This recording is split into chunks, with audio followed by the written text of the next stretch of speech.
Lean back and swallow the key to your heart. Bienvenue les gourmands, je suis contente de vous retrouver pour une nouvelle journée dans mon assiette. Aujourd'hui je vais vous présenter 4 plats qui demandent peu de préparation et avec peu d'ingrédients. Et on commence tout de suite avec un ice smoothie bowl. Parachute on from the start.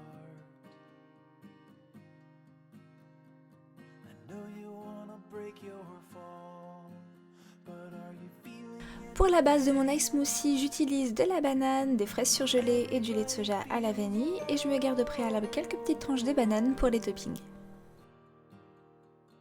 D'avoir ajouté du lait dans mon smoothie, ça lui donne une texture plus onctueuse, donc on est vraiment plus sur de l'ice cream plutôt qu'un sorbet, ça change, c'est vraiment bon. Pour les toppings, en plus de mes petites fleurs de banane, j'ai rajouté de la framboise glacée, des graines de chia et de la coco râpée. Burning sky inside you.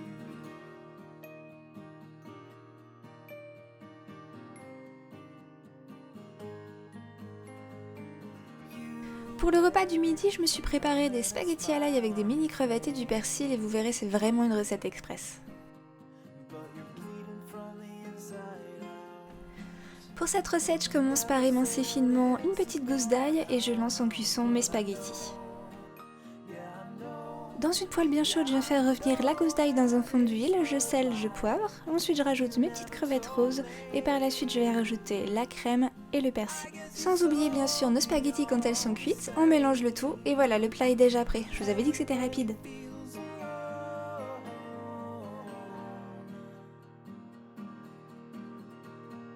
Everybody's on their own.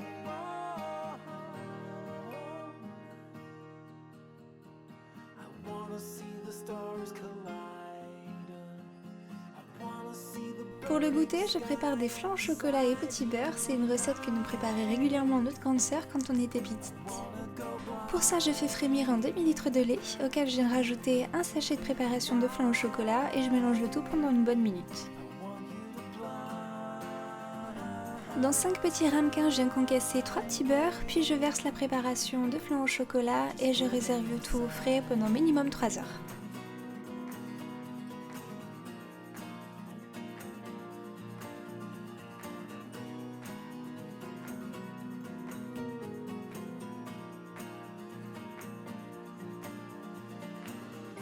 Pour le repas du soir, soupe à la tomate et dinde façon teriyaki.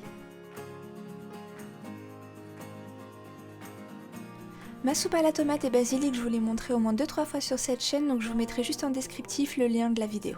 me, I don't wanna know. Pendant que la soupe est en train de cuire, je prépare la marinade pour la viande à base de sauce soja, de miel, de graines de sésame, de poivre et de sel. Be a shooting star, 'cause I know. Yeah, I know. Une fois que j'ai retourné la viande dans la marinade, je la laisse reposer au moins une bonne demi-heure au frais avant de la cuire. But I'll never hold. Je retire ma viande quand elle est cuite, mais par contre je laisse la sauce continuer de cuire et de caraméliser et après je viens la verser sur ma viande pour avoir un côté laqué, c'est super bon. Everybody's on their Sur une soupe ou en velouté, je rajoute toujours quelque chose de croquant, que ça soit des graines de tournesol, des graines de courge, de la noix ou des amandes, je trouve ça vraiment meilleur comme ça. Voilà mes gourmands, ma journée dans mon assiette est maintenant finie. Je vous ai présenté des recettes simples et faciles à reproduire, j'espère qu'elles vous auront plu. Moi je vous embrasse et on se retrouve à très bientôt pour une nouvelle vidéo. Et des bisous!